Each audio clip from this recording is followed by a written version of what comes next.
1.4 Graphing with Software. The outline of this video is as follows.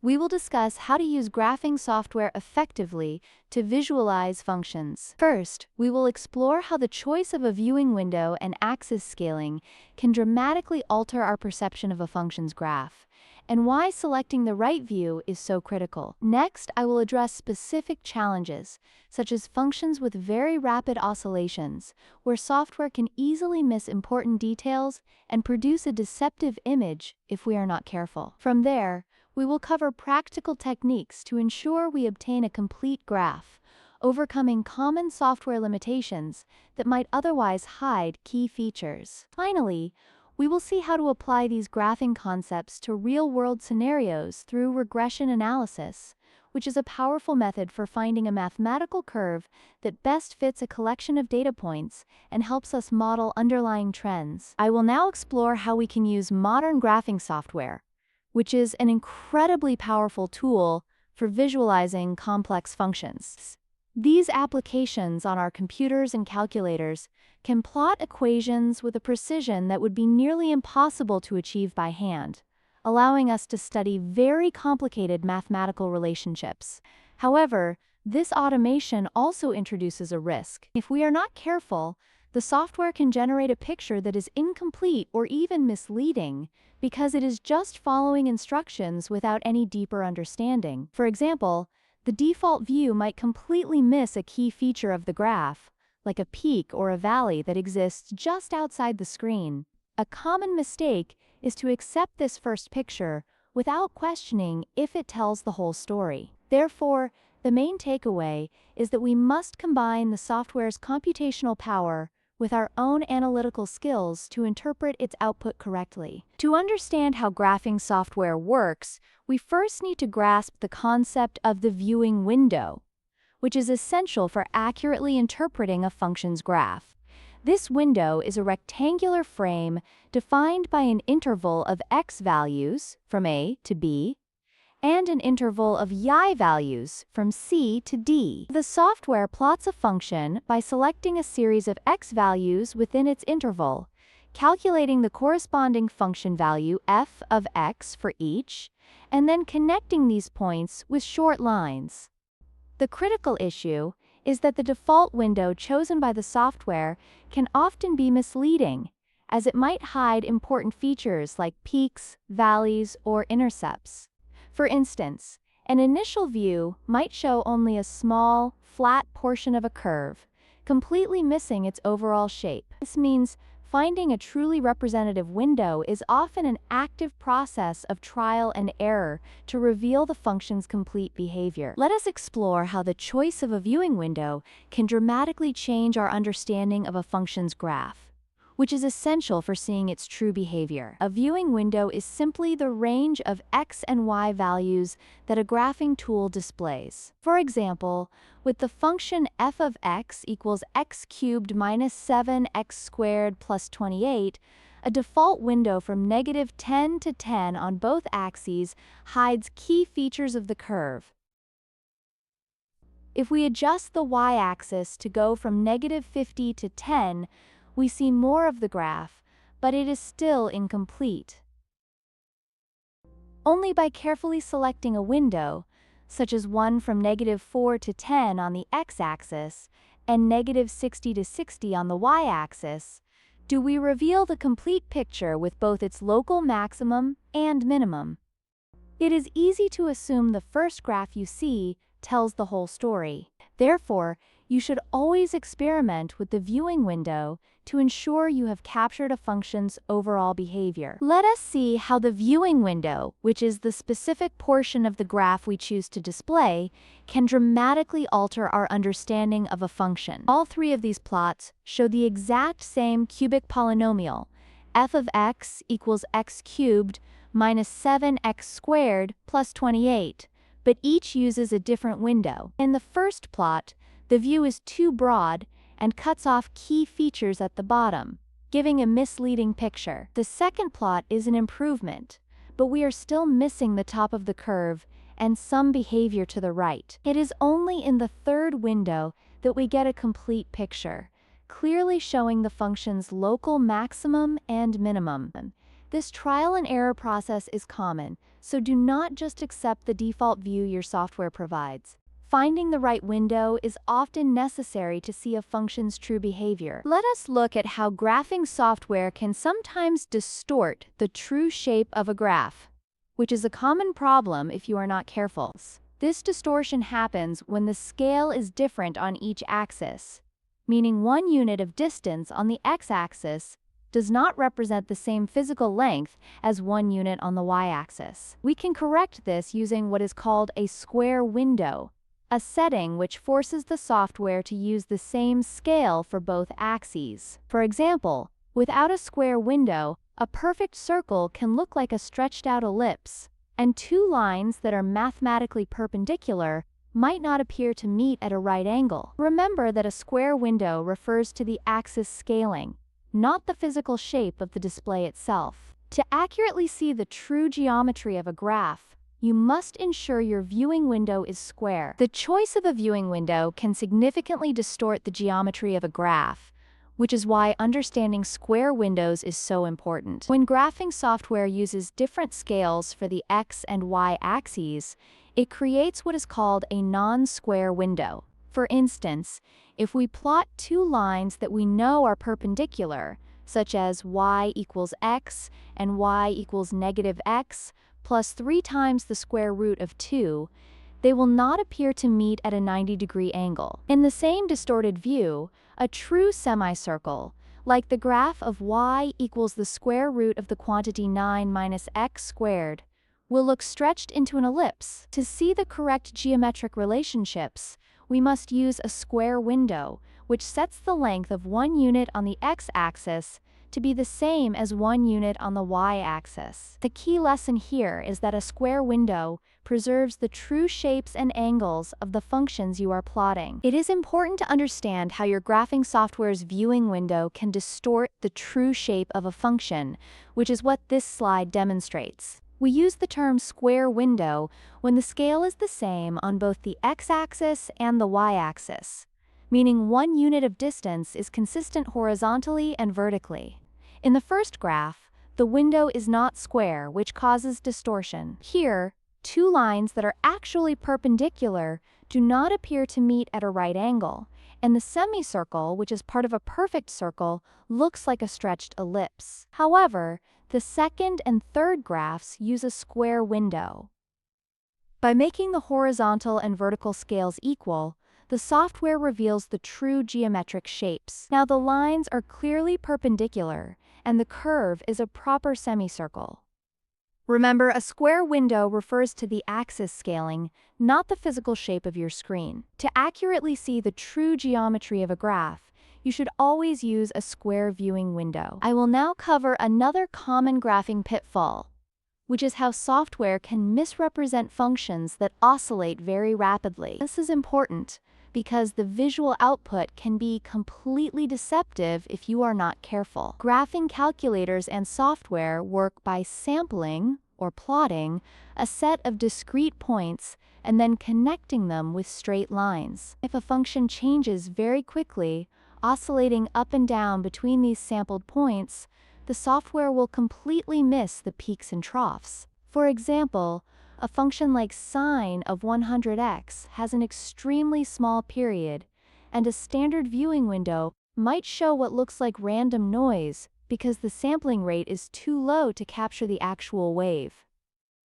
To see the true behavior, you often need to zoom in to a much smaller interval on the x-axis. The essential lesson is that the default view may hide the true nature of a rapidly changing function. Let us explore why graphing a rapidly oscillating function like y equals sine of 100x can be so misleading if we are not careful. The main challenge here is that the function's period, which is the length of one full cycle, is extremely small. We can calculate it as 2 pi divided by 100, which is approximately 0.063. If we use a standard, wide viewing window, the graphing software will not plot enough points to capture the rapid up and down movement, resulting in a distorted or chaotic-looking graph that hides the true wave-like nature of the function.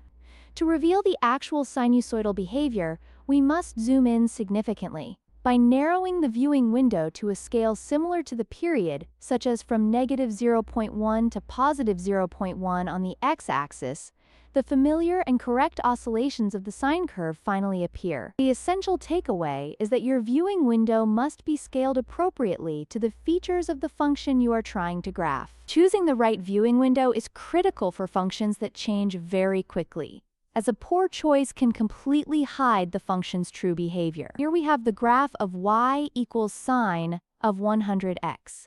This function oscillates extremely rapidly because its period, which is the length of one full cycle, is very small, only about 0.06 units long. When we view this function over a wide interval, like in the first two graphs, the plotting software does not sample enough points to catch the incredibly fast ups and downs. It ends up connecting points that are far apart on the curve, creating a misleading solid block that does not look like a wave at all. To reveal the actual shape, we must zoom in significantly to a much smaller window that is comparable to the function's period. As you can see in the third graph, this narrow view finally shows the expected oscillations of a sine curve. Therefore, to accurately graph a high-frequency function, you must adjust your window to be narrow enough to resolve its rapid changes. Let us explore how a function's graph can be a mix of a dominant, large-scale shape and a smaller, rapidly changing detail. In the function y equals cosine of x plus the fraction 1 over 200 times sine of 200x, the cosine term has a large amplitude and controls the main, slow-moving wave. The second term, however, has a tiny amplitude but a very high frequency, which creates small, rapid wiggles all along that main curve. From a distance, the graph simply looks like a cosine wave. But to see the fast oscillations from the sine term, you must zoom in very significantly on a small segment. This shows that a complete understanding of a function often requires viewing its graph at multiple scales, one to see the dominant behavior, and another to resolve the fine details. Sometimes a function's graph has important features at very different scales, which means we need more than one viewing window to understand it. Here we are graphing the function y equals cosine of x, plus the term 1 over 200 times sine of 200x. The cosine of x term is dominant because its amplitude is much larger. In a wide view, the graph looks almost exactly like a standard cosine wave, with the smaller term appearing as just a bit of roughness on the curve. However, when we zoom in to a micro view, we can clearly see the rapid, small oscillations from the sine term riding along the much gentler slope of the cosine wave. This demonstrates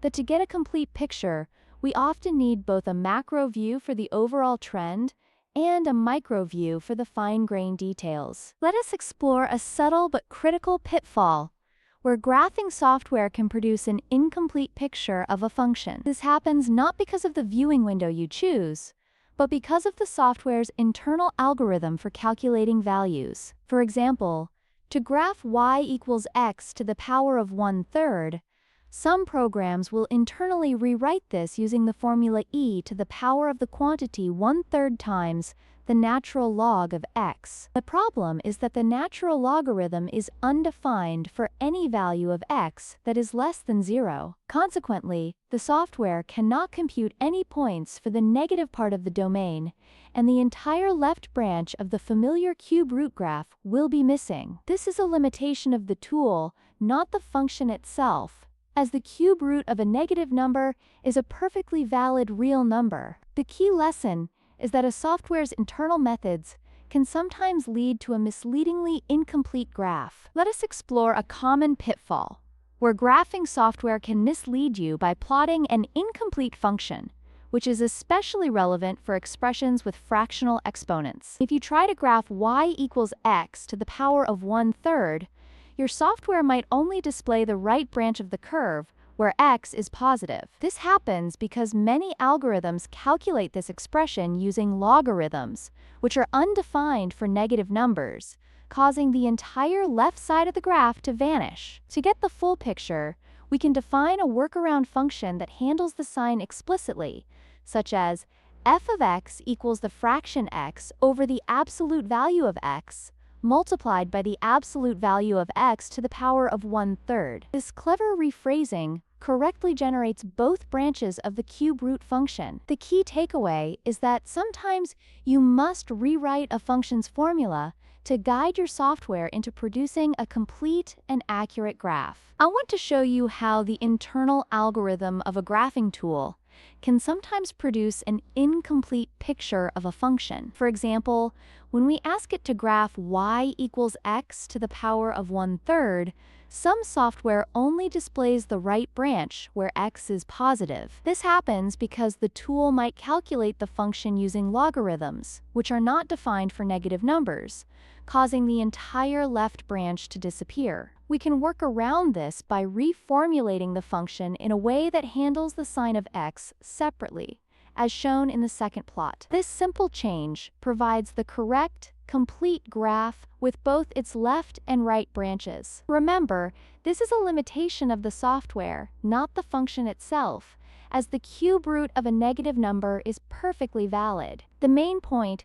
is that how you write a function for your software can determine if you see the whole story. When we collect data to study a phenomenon, our first challenge is to see the underlying pattern hidden within all the numbers. The initial step is to plot our raw data, creating what we call a scatter plot, which is simply a graph of all the individual data points. Next, we use a method called regression analysis to find a single, smooth curve that best fits the overall trend of those points. For example, we could plot a student's exam scores against the hours they studied to see the relationship. The line we draw through that data is the regression curve. This curve is incredibly useful because it allows us to estimate values we did not directly measure and to make reasonable predictions about future results. In short, regression analysis transforms a cloud of data points into a clear, predictive model. We can apply regression to model real-world problems, such as the rising cost of university tuition. The data shown here tracks costs from 1990 to 2011, revealing a clear upward trend. Using a technique called linear regression, software calculates the single straight line that best fits these points. For this data, the resulting equation is y equals 506.25 times x minus 1.006 6 times 10 to the power of 6, where x represents the year and y is the cost. We can then use this formula to make predictions. For instance, plugging in the year 2018 for x gives an estimated cost of about $15,000. However, we must be cautious. Predicting values far beyond our original data range, a practice known as extrapolation, is risky because the real-world trend might change over time. The key takeaway is that linear regression provides a simple mathematical model to estimate future values based on past data. Choosing the right regression model requires us to think beyond how well it fits the data we have, which is crucial for making reliable future predictions. In this example, we are looking at data on United States tuberculosis deaths, which shows a steady decline over several decades. When we fit two different models, a quadratic curve appears to match the specific data points more closely than a straight line does. However, the fundamental shape of the quadratic model means it eventually curves upward, predicting that deaths will start to rise again after about the year 2000. This outcome is probably unrealistic for a disease that is being successfully managed, highlighting a major pitfall of simply choosing the best visual fit. The key lesson is that a model's long-term behavior and its real-world plausibility are just as important as its fit to the existing data points. Choosing the right model for a dataset is crucial, but this example also shows why even a good fit can be dangerous for making future predictions. Here we have data for tuberculosis deaths over several decades, and we have fitted two different curves to it, a simple straight line, or linear model, and a U-shaped parabola, which is a quadratic model. At first glance, the quadratic curve appears to be the better choice, because it more closely follows the downward bend in the data points. However, we must be aware of a major pitfall with this model. Because it is a parabola, it reaches a minimum value around the year 2000, and then starts to curve upwards, which would incorrectly predict that deaths will rise again. This illustrates the risk of extrapolation, which means using a model to predict outcomes far outside the time frame of the original data. Therefore, a model that perfectly describes the past is not always reliable for forecasting the future. I will now summarize the key principles for using graphing software effectively, which is crucial for getting accurate mathematical insights. The most fundamental rule is to be a critical user. Do not trust the default output blindly, because the initial view can be incomplete or even misleading. You should always experiment by changing the viewing window to reveal all of a function's important features, such as hidden peaks or intercepts. To avoid geometric distortion, use a square window, where the x-axis and y-axis have identical scales. For example, without a square window, a perfect circle can appear as a stretched oval. Lastly, be mindful of other limitations, like how regression models are powerful for analyzing data you have, but can be very unreliable if you extrapolate to predict values far outside that range.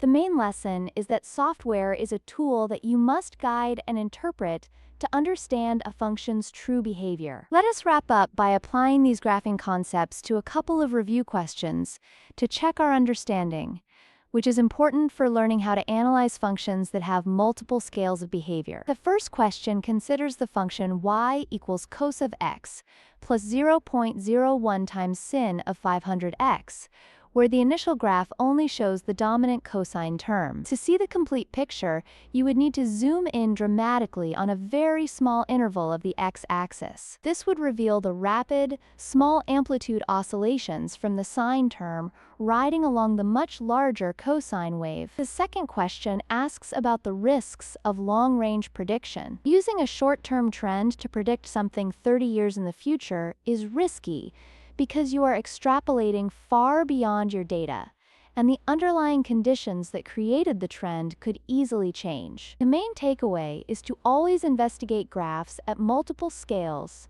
and be cautious when predicting far outside your known data. Let us pause here to apply the concepts we have just covered with a couple of review questions. The first question involves a function that is a sum of two parts: a standard cosine wave and a sine wave with a very high frequency and a very small amplitude. If your initial graph only shows the main cosine curve, recall that you need to adjust the viewing window significantly to reveal the fine details of the function's behavior. The second question asks about the risks of extrapolation, which is using a small set of data to predict something far into the future. For example, using just 5 years of population data to predict the population 30 years from now assumes that the current trend will continue unchanged, which is a major risk. These questions test your ability to choose the right graphical perspective and to think critically about data trends.